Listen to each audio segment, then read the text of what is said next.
from my heart and from my hand. Why don't people understand my intention? So, good morning. So despite the disappointment of the fuel tank last week, we're going to continue, and this weekend the job is to actually get the doors assembled and built.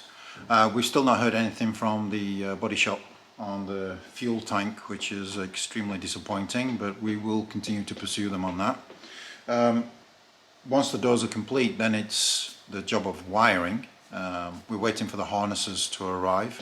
But while we're on the topic of wiring, maybe some of you can help me out, because I have no experience with the British open roof and I cannot find a wiring diagram anywhere, not in the Haynes manuals or online. Maybe somebody knows, but in the open roof version you have this switch in the roof to operate open and close, and talking to the wiring people, this is not part of a main harness. It seems like it's a separate harness. Now, when I've wired it up, I can get it to open or close. I cannot get it to open and close.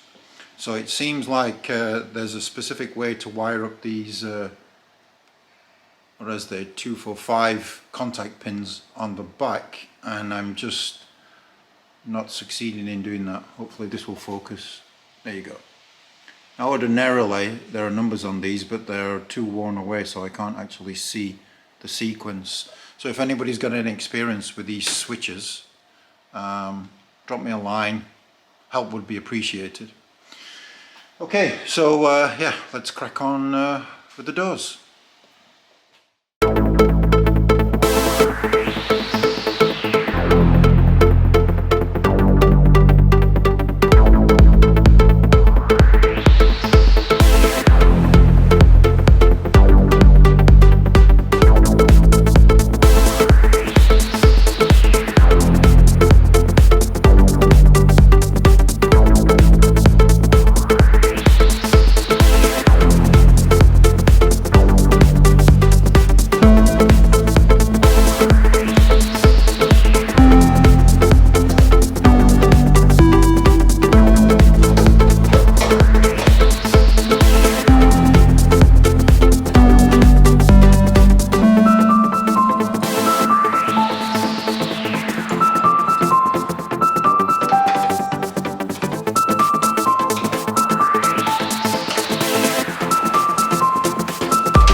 So in the factory they had kind of a putty that goes around the edge of this to seal it. Some people use double-sided foam tape.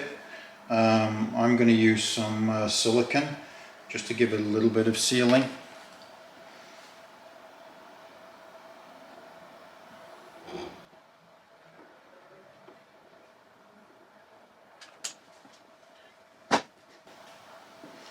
Now when you put this mechanism back in, you can see this, make sure that this rear dog leg actually kicks up like this, because if you get this the wrong way around, what tends to happen is the window will actually droop forward and it won't rise and fall level. Shortest one to the front. It's quite tricky when you're doing it by yourself. Push that as far as you can. Drop this down, and then it's just a case of manipulating this in place. Maybe you have to tap the runners a little bit further on. I need to move mine a bit further on.